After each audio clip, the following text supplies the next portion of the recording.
74-year-old James Carter stepped into First National Bank wearing his Sunday suit and carrying a single envelope. Inside was a cashier's check worth $1.8 million. James had never liked drawing attention to himself. After retiring from 38 years as a high school principal, he lived quietly, volunteered at a local food pantry, and spent most afternoons fishing with his grandson. He smiled politely as he approached the counter. "I'd like to deposit this check, please." The young teller examined it, then frowned. "I'll need my manager." A few moments later, branch manager Linda Harper walked over. She looked at James, then at the check. "Where did you get this?" James answered calmly. "It came from the sale of family property." Linda crossed her arms. "Do you have proof?" James handed over his ID. She barely glanced at it. Instead, she whispered something to another employee. Within minutes, 2 security guards appeared beside James. Customers stopped talking. One woman quietly pulled out her phone. James sighed. "Ma'am, is there a problem?" Linda forced a smile. "We're simply verifying the transaction." Then she stepped into her office. Seconds later, she picked up the phone.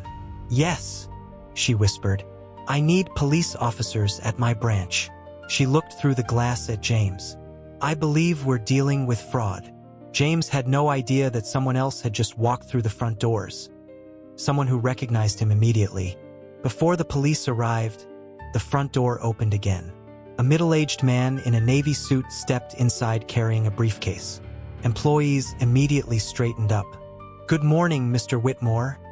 The tellers greeted him. It was Robert Whitmore, the bank's regional CEO, making an unannounced visit. As he walked toward the manager's office, his eyes landed on James. He stopped. "James Carter." James smiled politely. "Robert, it's been a long time." Linda looked confused. "You know each other?" Robert stared at her. "Know him? Mr. Carter was my high school principal. I wouldn't be standing here without him." Before Linda could answer, 2 police officers entered the bank. She pointed toward James. "That's him." One officer approached. "Sir, we received a report of suspected fraud."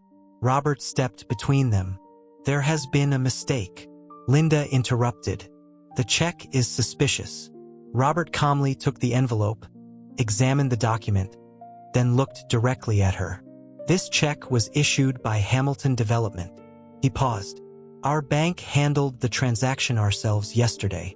The lobby became completely silent. Then Robert asked one question. "Linda, why exactly did you call the police?" No one answered. Linda struggled to speak.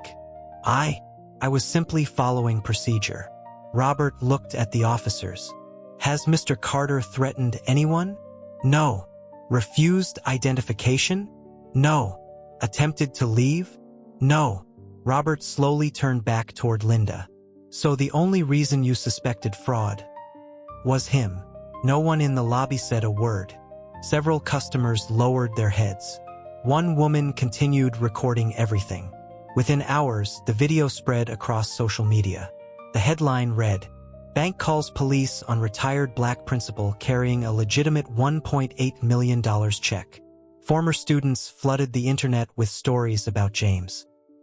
"He paid for my lunch. He helped me graduate. He believed in me when nobody else did."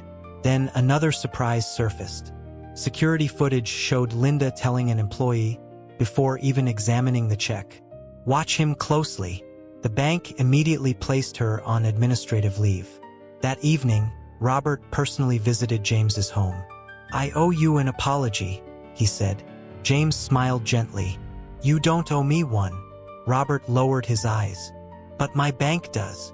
An independent investigation found no evidence that James had done anything suspicious. Instead, investigators uncovered a pattern. Over 3 years, black customers had been reported for suspicious transactions nearly 4 times more often than white customers making similar deposits. Linda Harper was dismissed. The bank introduced mandatory bias training, independent oversight, and new customer protection policies across every branch. At a press conference, Reporters asked James if he wanted compensation. He shook his head. "What I want is simple." He looked directly into the cameras. "I never want another grandfather to be treated like a criminal because of the color of his skin." Weeks later, the bank invited James back. This time, every employee stood to welcome him. Robert personally completed the deposit. As James signed the paperwork, a young teller quietly said, "My father was one of your students." James smiled. "Then make him proud." Outside, the woman who had recorded everything uploaded one final video. It showed James leaving the bank with his head held high. The caption read, "Character can be questioned in seconds, but the truth always takes its place."